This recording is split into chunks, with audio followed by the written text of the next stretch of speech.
दोस्तों इस वीडियो में इलेक्ट्रीशियन से इंटरव्यू में पूछे जाने वाले 10 सवाल और उनके जवाब के बारे में जानेंगे। हमारा जो पहला सवाल है वो है एसी और डीसी में क्या अंतर होता है। तो एसी जो करंट होती है फ्रेंड, वो समय समय पर अपनी दिशा को बदलती रहती है, जबकि डीसी करंट केवल एक ही दिशा में फ्लो होती है। आप इमेज के माध्यम से देख सकते हैं कि हमारी जो एसी करंट है वो टाइम के साथ अपनी दिशा को आगे ऊपर नीचे की तरफ बदल रही है और आगे बढ़ रही है, जबकि डीसी करंट कॉन्स्टेंटली एक ही दिशा में हमारा फ्लो हो रहा है।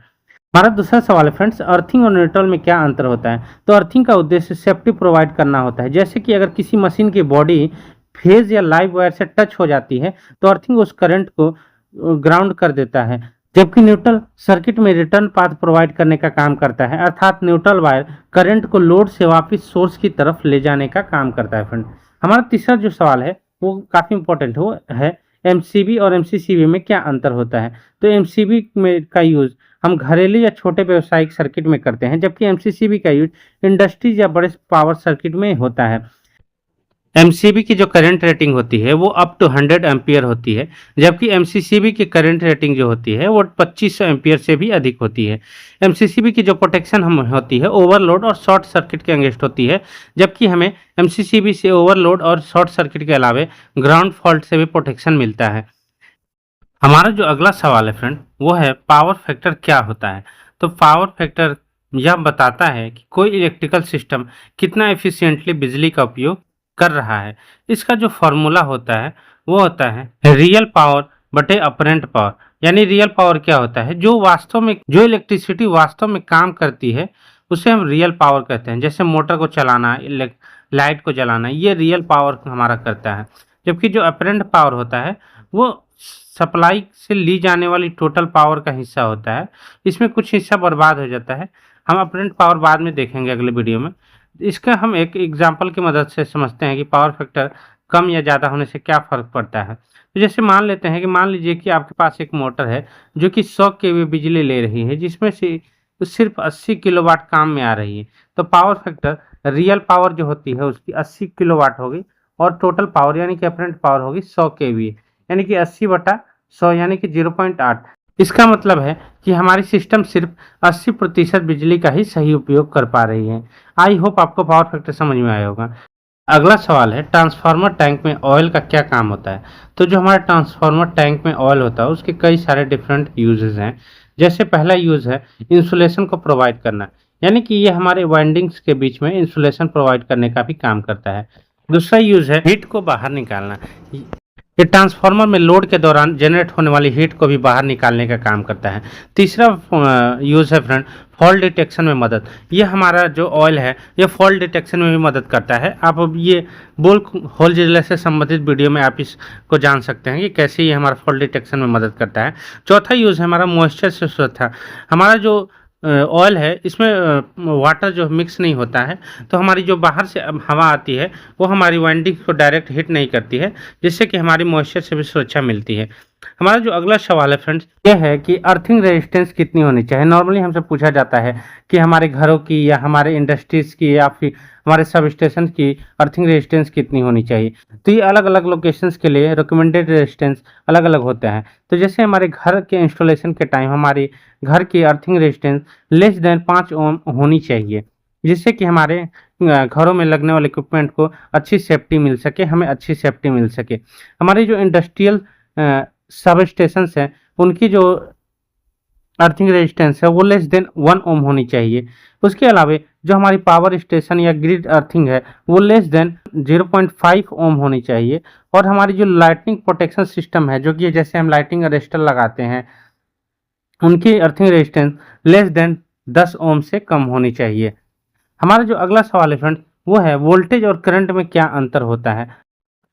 वोल्टेज वह विद्युतीय बल है जो किसी परिपथ में आवेश को प्रवाहित करने के लिए प्रेरित करता है, यानी कि ये हमारे चार्जेस के बीच में फोर्स लगाने का काम करता है, जिससे कि वो आगे की तरफ मूवमेंट होता है। और जो धारा होती है, धारा वह दर है जिसमें विद्युत आवेश किसी चालक से होकर प्रवाहित होता है। यानी ये करंट जो होती है वो किसी टाइम के रिस्पेक्ट में जो इलेक्ट्रॉन्स फ्लो होते हैं उसे ही हम करंट कहते हैं फ्रेंड। हमारा अगला सवाल है पीएलसी और स्काडा का फुल फॉर्म क्या होता है। पीएलसी का जो फुल फॉर्म होता है वो होता है प्रोग्रामेबल लॉजिक कंट्रोलर, यानी कि यह एक ऐसा डिजिटल कंप्यूटर होता है जो इंडस्ट्रियल ऑटोमेशन में मशीनों और उनके प्रोसेस को कंट्रोल करने के लिए इस्तेमाल होता है। और जो हमारा स्काडा होता है उसका फुल फॉर्म होता है friend supervisory control and data acquisition. यह एक ऐसा सिस्टम होता है जो रियल टाइम डाटा को मॉनिटर भी करता है और उसको कंट्रोल करने का भी काम करता है, जैसे कि बिजली ग्रिड्स, वाटर ट्रीटमेंट प्लांट्स और मैन्युफैक्चरिंग यूनिट। हमारा अगला सवाल है एसटी और एलटी लाइन में क्या अंतर होता है। आपसे नॉर्मली पूछा जाता है कि आपने एसटी लाइन पे काम किया है या एलटी लाइन पे काम किया है या नहीं। तो जो हमारा एलटी लाइन होता है उसको बोलते हैं लो टेंशन लाइन। इसके अंतर्गत लेस देन 1 किलो वोल्ट से नीचे की वोल्टेज सप्लाई होती है, यानी कि 1000 वोल्ट से नीचे की सप्लाई जो होती है वो लो टेंशन के अंतर्गत आती है। और इससे ऊपर की जो हमारी वोल्टेज होती है वो एसटी लाइन के अंतर्गत आती है, यानी हाई टेंशन के अंतर्गत आती है। जो अगला सवाल है वो है ड्यूल स्टार्टर और स्टार डेल्टा स्टार्टर में क्या अंतर होता है। तो जो ड्यूल स्टार्टर होता है वो मोटर को सीधे लाइन वोल्टेज से जोड़ने का काम करता है। इसमें एक कॉन्टेक्टर, एक OLR नॉर्मली लगी होती है। इसमें हम पुश बटन से कॉन्टेक्टर को ऑन करते हैं, जैसे कि आप फोटो में देख सकते हैं। जैसे हम ग्रीन करके पुश बटन को दबाएंगे हमारा कॉन्टेक्टर ऑन होगी और हमारी इनपुट कॉन्टेक्टर की इनपुट वोल्टेज डायरेक्ट मोटर को आउटपुट के थ्रू मिल जाएगी मोटर के टर्मिनल पे, जिससे हमारा मोटर डायरेक्ट चलने लगेगा। ये होता है हमारा सिंपल ड्यूल स्टार्टर, यानी कि डायरेक्ट ऑनलाइन स्टार्टर। ये नॉर्मली बहुत ही simple but powerful direct connection होता है। इसमें जो स्टार्टिंग टॉर्क होती है मोटर की वो काफ़ी हाई होती है और ये काफ़ी हाई करंट को लेती है। ये लगभग नॉर्मल करंट से 3 से 5 गुना ज़्यादा अपने स्टार्टिंग करंट को लेती है। इसलिए हम ड्यूल स्टार्टर को 5 HP से ऊपर की मोटर पे यूज नहीं करते। ड्यूल स्टार्टर नॉर्मली हमारी 5 HP तक की मोटर के लिए ही यूज होती है। हमारा जो स्टार डेल्टा स्टार्टर होता है ये 5 HP से ऊपर की मोटर के लिए हम यूज करते हैं। इसमें मोटर को पहले स्टार्ट कनेक्शन में चालू किया जाता है, जिससे वोल्टेज और करंट दोनों कम हो जाता है। कुछ सेकंड बाद टाइमर की मदद से इसको डेल्टा में स्विच किया जाता है, जिससे मोटर फुल पावर पर चलती है। यह स्मार्ट और एफिशिएंट तरीका है काफ़ी। जो स्टार्टिंग करंट होता है फ्रेंड वो मोटर के रेटेड करंट के अप्रोक्स ही होता है। ये पहले कम वोल्टेज और कम करंट मोटर को सप्लाई करती है, फिर उसके बाद हाई वोल्टेज और हाई करंट सप्लाई करती है, जिससे कि स्टार्टिंग करंट काफ़ी कम हो जाता है। तो बीच वाला डेल्टा कॉन्टेक्टर और साइड वाला स्टार कॉन्टेक्टर होता है। तो इसमें जो पहले स्टार्ट होता है वो मेन और स्टार कॉन्टेक्टर होता है, जो कि लो वोल्टेज और लो करंट सप्लाई मोटर को देता है, जिससे मोटर कुछ स्पीड पर घूमती है। उसके कुछ सेकंड के बाद ही हमारा स्टार कॉन्टेक्टर ऑफ हो जाता है और डेल्टा कॉन्टेक्टर ऑन हो जाता है और हमारी मोटर अपनी फुल कैपेसिटी के साथ रन करने लगती है। ये होता है स्टार डेल्टा स्टार्टर। हमने इसका अलग से वीडियो बना रखा है, आप जा करके इसको देख सकते हैं हमारे चैनल पे। मुझे उम्मीद है आपको ये वीडियो काफ़ी पसंद आया होगा। अगर इस तरह की वीडियो देखना चाहते हैं तो हमारे चैनल को लाइक, शेयर और सब्सक्राइब करना ना भूलें। Thanks for watching.